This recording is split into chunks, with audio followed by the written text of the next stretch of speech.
Hello again. It's been a while. Like I said, I went on a cruise to Alaska with my husband and a bunch of our friends. Got back last night after a very long day of travel. Can I just say, like, I'm sorry if you're from Seattle, but SeaTac is probably the worst airport I have ever had the experience of being stuck in for a whole day. So we'll set that aside. Otherwise, the cruise was perfect. Alaska was beautiful. I have an Alaska sweatshirt. It was beautiful. It was cold, it was rainy, but we had so much fun. We did an excursion in Skagway we got on the train to go up to the White Pass Summit, which is this old trail that prospectors, a really old dangerous trail that prospectors used to take to up the mountains, to go through the mountains and then head into the Yukon territory to find gold. So going up there was just absolutely beautiful and breathtaking. It was insanely beautiful out there. So really glad that we got to have this vacation. We had a really good time. I'm exhausted. My sea legs have finally cleared up. And I'm back at work tomorrow morning, kicking off October, back at work. So I thought I was gonna do more. I thought I would have more time in the day, but I realized it is going to be October 1st tomorrow. Might as well get my monthly stats done. So I was gonna do a weekly wrap up, but I read 2 books on the cruise, and I might as well just review them here in the monthly read up. So not a lot of stats this time because I am tired. I don't want to have a super long video to edit. So we're just gonna go with, I read 7 books in September. Not surprising, I was gone for a whole week on the cruise, with an average rating of 3.8 stars out of 5. And of those 7 books, 71% of them were diverse in some fashion.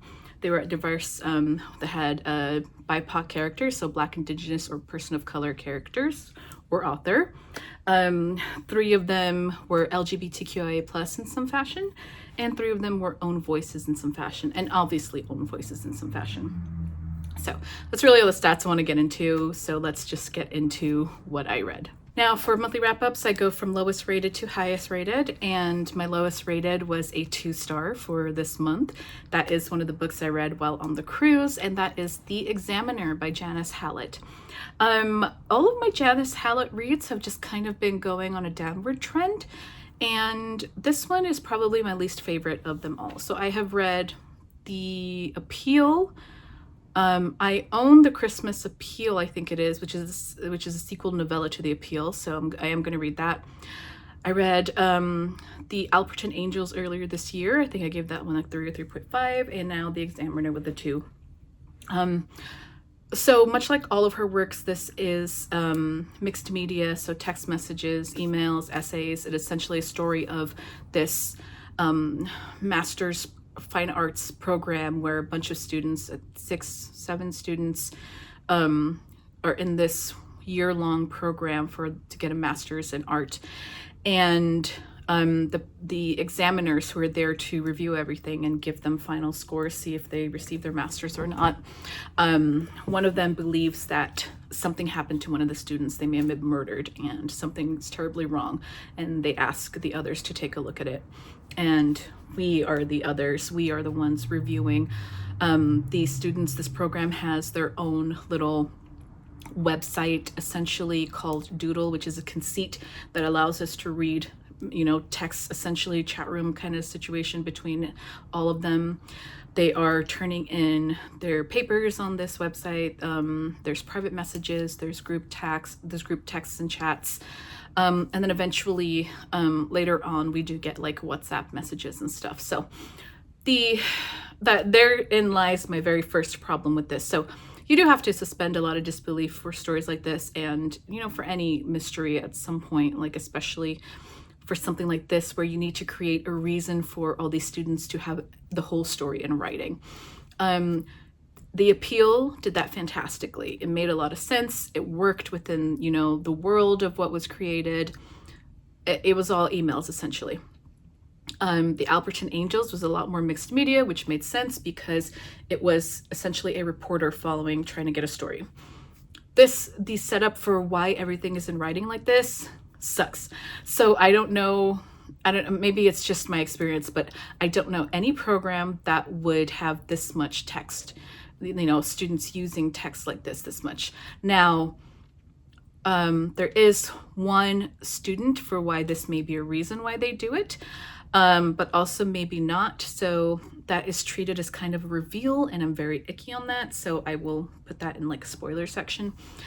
And essentially why I give this 2 stars is that everything falls off the rails towards the end. After like 50-60% trying to make the weirdness of this mystery and figure out what happened, it just starts to go off the rails, and not in a fun way for me. Like, some people may find it fun and may just go with it, and that's, if you did, I'm very happy for you, but I could not. It was just insane. So let me move on to spoilers. I'm going to stamp this. I am going to put big spoilers text here. So first of all, the reveal that Jem is blind, it did shift a lot of the way you view the entirety of what is going on, but the fact that it's treated as a reveal just feels kind of icky to me.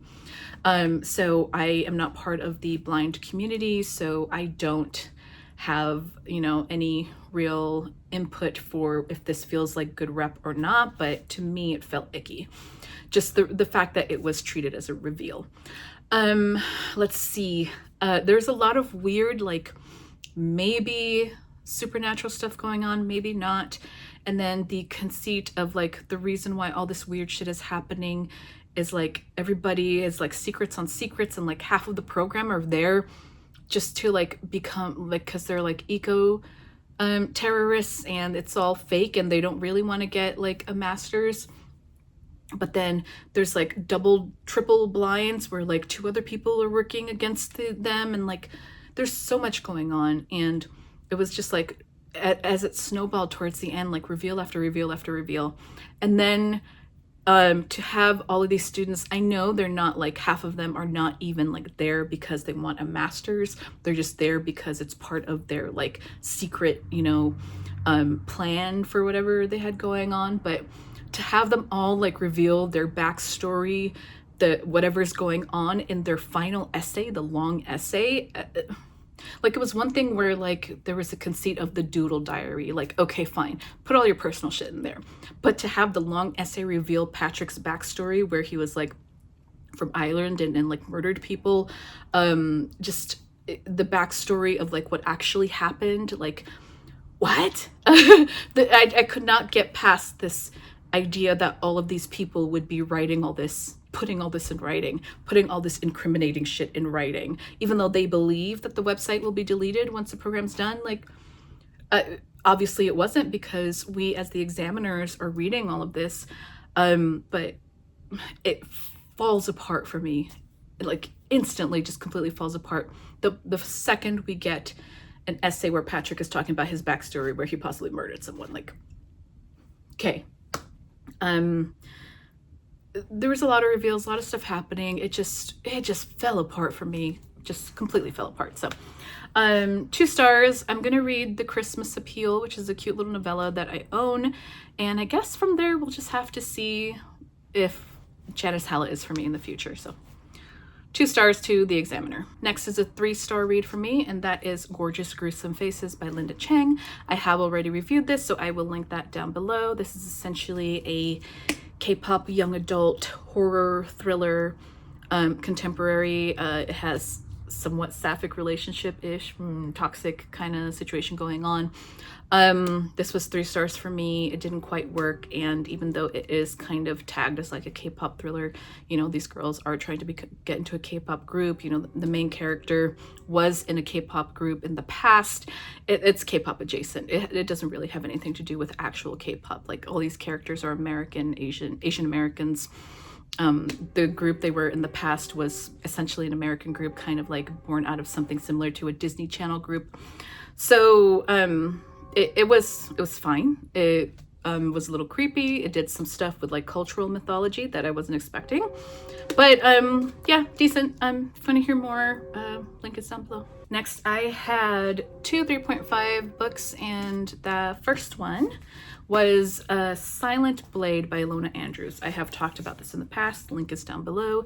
This is a short story novelette in this world where it's essentially sci-fi, where people have powers in like generational power.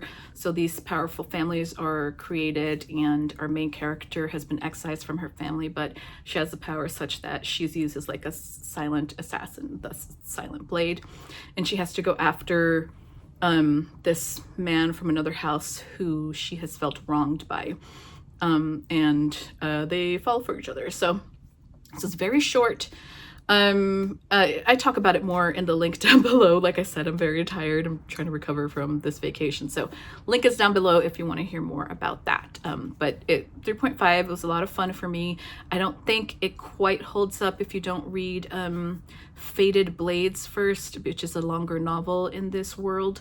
It is fun, but I think I got a lot more out of it because I already read Fated Blades. So 3.5 stars. So you don't know the layout of my room, but right now, you know what? It's embarrassing. It's already dark. I'm closing this blind because it's right open to our balcony, and thus everybody from the complex can see me. So, and this is a bright ring light. So, next, another 3.5 that I read on the cruise. This is Don't Fear the Reaper by Stephen Graham Jones. This is the second book in the Indian Lake trilogy. The first of which was My Heart is a Chainsaw right here. So this is my favorites of 2024 shelf of all the physical books I own. My Heart is a Chainsaw was 5-star, fantastic read. Unfortunately, this is 3.5. Now, I was very curious, and I kind of understand now why a lot of people are not rating this as highly as My Heart is a Chainsaw.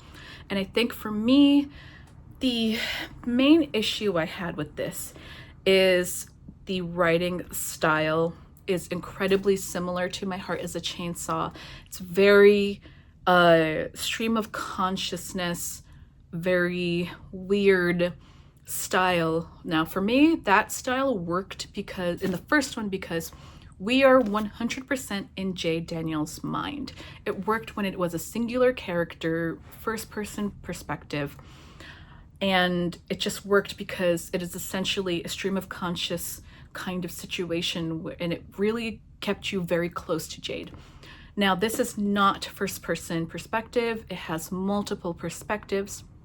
It jumps across all kinds of people in the town of Proof Rock, and it does very similar writing style to the first novel, and that didn't work for me here, because when you do that kind of writing style but you're jumping from perspective to perspective, I felt very like I didn't have any solid ground underneath me when I was reading this. There were times where I had no idea which character was being talked about. There were so many, I forgot who was who. And so much of it is like, I didn't know what was reality or what was not. And that not in a like purposeful way, I think. I think a lot of this is like, I just could not get any kind of solid foundation under me to understand what was going on in this plot. It takes, essentially what happens is 4 years after My Heart is a Chainsaw happens, Jade Daniels returns to Proof Rock right when a serial killer called Dark Mill South, an indigenous man, escapes a prison convoy right near Proof Rock, and he shows up and starts murdering people. Takes place across 24 hours during a snowstorm, and so much is happening. Like, it's Dark Mill South, but then there's also other characters, parentheses. Like, I had no idea what was happening with the twins. Can I just say that? I had no fucking clue what he was trying to do with the twins. I just could not follow because of this weird stream of consciousness type of writing. Like, it worked when we were just singularly in Jade's perspective, but it was so confusing in this one. Now, I still give it 3.5, which means I liked it, a little more liked it to really liked it, but because it's still a really great story. The bones of everything happening is there, and I do have to say there are, much like the first book where we had Jade's essays that she was writing to her professor or her teacher, there is a character in this who is also writing an essay to a teacher, and that I really liked because that was straightforward. Those essays were straightforward writing. And I could tell what was happening. The story happening there made a lot of sense to me. So I really liked those. There were like a life raft in the like the just ridiculous ocean of writing I was in with the rest of the book. So This isn't to say I hated this. No, I liked it. But I just felt like it just really did not allow me to get a very solid grip on what was happening in the story with the characters, with everything going on. Like, I left this completely confused as to what happened with like 40% of the story and 40% of the murders and like the twins. I seriously, what was going on with the twins? Like, I don't want to say much more so I don't spoil it, but I was so confused. Like, I know he was trying to do something, but I was so fucking confused with the twins. So, like, yeah. I just 3.5 stars. I really liked it. I really love Stephen Graham Jones. I am excited to move on to The Angel of Indian Lake. But wow, this was weird, and I understand why people didn't like it as much as the first. Like, the first book is a fucking triumph of writing, of character work. This is still good. It's miles above a lot of horror that I've read, but like standing up to My Heart is a Chainsaw, 3.5. That's how it goes. My next book is the one 4.5 I had for this month, and that is The Night Guest by Hildur Knutsdottir. I have already talked about this, so the link is down below. This is essentially a short horror novella translated from Icelandic about a woman who is very fatigued and can't really get any answers medically for why that is, and one night she falls asleep with her step watch, and she has somehow taken 40,000 steps in the middle of the night while she was asleep, and things unravel from there. Very good. Highly recommend this. Check it out, and if you want more, check out my review linked down below. On to my 2 5 stars for the month, the first of which I gushed about a lot. This is Long Live Evil by Rees, Brennan. Please go watch the videos that I've linked down below for me gushing about this, and my clips of like my shock by like the last 50 pages of this. I also talked about this on Blue Sky, which is where a lot of people migrated from Twitter.